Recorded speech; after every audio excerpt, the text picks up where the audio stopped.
Already এই narrative দাঁড় করানো হচ্ছে, বাচ্চাদের কিচ্ছু বলা যাবে না, কিচ্ছু বলা যাবে না। কে শিখাইছে আপনাকে এটা? পশ্চিমারা শিখাইছে আর অন্ধের মতো নিয়ে নিচ্ছেন। বাচ্চাদেরকে বলবেন, বকা দিবেন, শাসন করবেন, অবশ্যই শরিয়ার সীমানা আছে। ইসলাম একজন মুসলিম হিসাবে আমাদের জন্য শরিয়ার সীমানা দিয়ে দিয়েছে। চাইলেই আমি তাকে প্রহার করব, টর্চার হওয়ার মতো কাজ করবো, সেই ইসলাম সে অধিকার আমাকে দেয় নাই। কিন্তু তাকে অবশ্যই আপনি শাসন করবেন। শাসন যদি না করেন তো সে বিপদগামী হবে। এখানে যারা সিনিয়র আছেন অনেকেই ছোটবেলা বহু মারধর খেয়েছে। আমার জীবনে আমি অনেক মারধর খেয়েছি। গ্রামের ছেলে, দুষ্টুমি যত প্রকার আছে সবগুলোই করতাম, আবার মার খেতাম, আবার দুষ্টামি করতাম। কিন্তু এই শাসনটা যদি না থাকতো তো আমার বিশ্বাস যে আমি আমার ট্র্যাকে আমি টিকতে পারতাম না।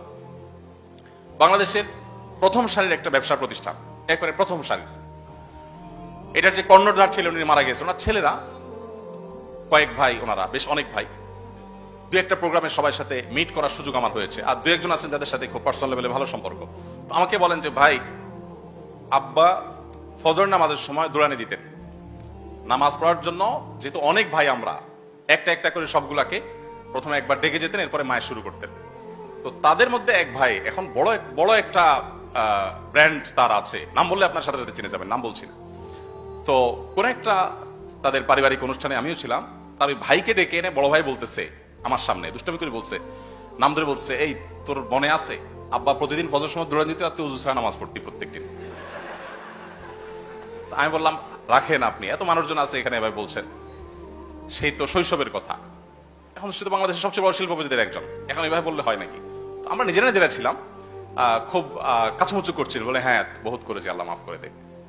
এখন যারা মনে করেন পশ্চিমাদের দ্বারা প্রভাবিত হয়ে মনে করছেন যে না আমরা তাদের মতো হতে হবে সবকিছু, কেন তাদের মতো হতে হবে?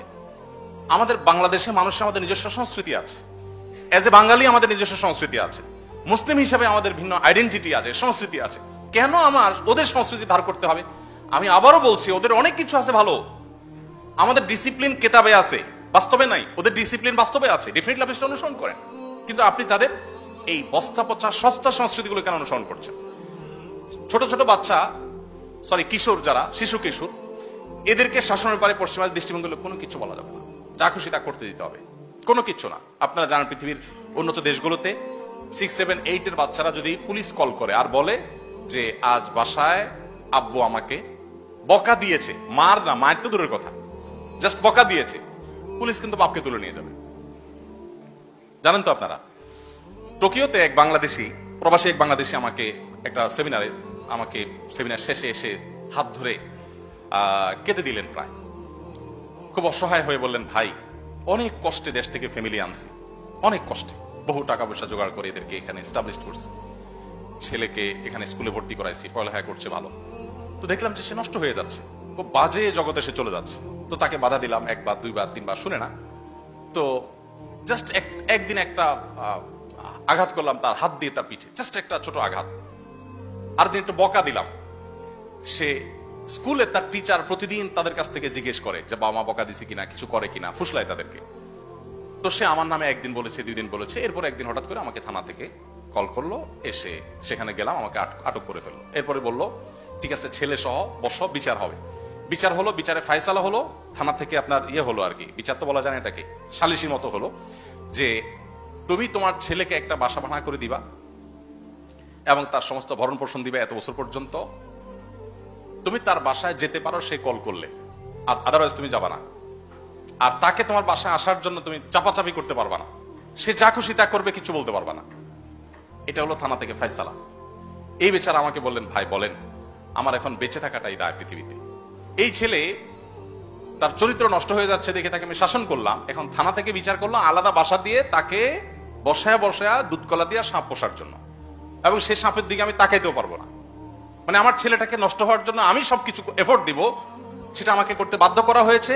আমি আমার ছেলেকে শাসন করতে পারবো না। মায়ের চাইতে মাসির দরদ বেশি হয়ে গেল, প্রশাসনের দরদ বাবা মার চাইতে বেশি হয়ে গেল। এ হলো পশ্চিমাদের কালচার।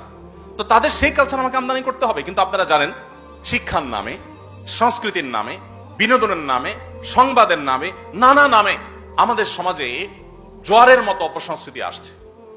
গত 50 বছর যাবৎ একটা ট্যাবলেট এদেশে মানুষকে গিলানোর চেষ্টা করা হয়েছে, তা হলো যে এদেশের উন্নতি অগ্রগতির পথে প্রধান বাধাই হলো ইসলাম।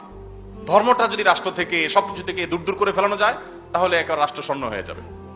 50 বছর যাবত আমরা এটা চর্চা হতে দেখেছি, রাষ্ট্র কোথায় গিয়েছে? এই প্রশ্ন এখন খুব শীত দ্বারা শক্ত করে আমাদের করতে হবে। 50 বছর যাবত ধর্মকে সব জায়গা থেকে দূর করো, ধর্ম টানাটানি করা যাবে, ব্যক্তিগত পর্যায়ে রাখতে হবে, তারা রাষ্ট্র শূন্য হয়ে যাবে। কি হয়েছে রাষ্ট্রগত 50 বছরে?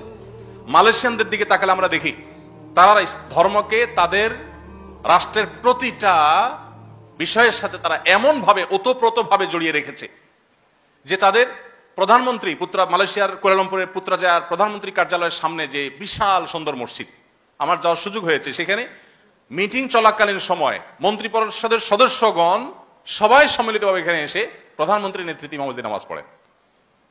তাদের দেশের প্রেসিডেন্ট, প্রধানমন্ত্রী ইউরোপ আমেরিকাতে সফরে গেলে সেখানকার তাদের দেশে প্রবাসীদের ইমামতি করে জুমার নামাজ পড়ান। তাদের দেশের মন্ত্রীদের ছেলে মেয়েরা হাফেজ হয়, তারা গর্ব করে সেটা প্রকাশ করেন। সেই দেশে সমকামিতার অবস্থা কি দেখেন। আমাদের উন্নত হইতে হলে নাকি সমকামিতাকে সাপোর্ট করতে হবে আমাদের। সেই দেশে সমকামিতার সাপোর্ট তো দূরের কথা, সমকামিতার সিম্বল 6 রঙের যে রংধনু, এরকম কোন ঘড়িও যদি আপনার হাতে থাকে, কোনো কিছু যদি আপনার হাতে থাকে, তাদের প্রচলিত আইন অনুযায়ী আপনার জেল হবে। সাপোর্ট তো দূরের কথা।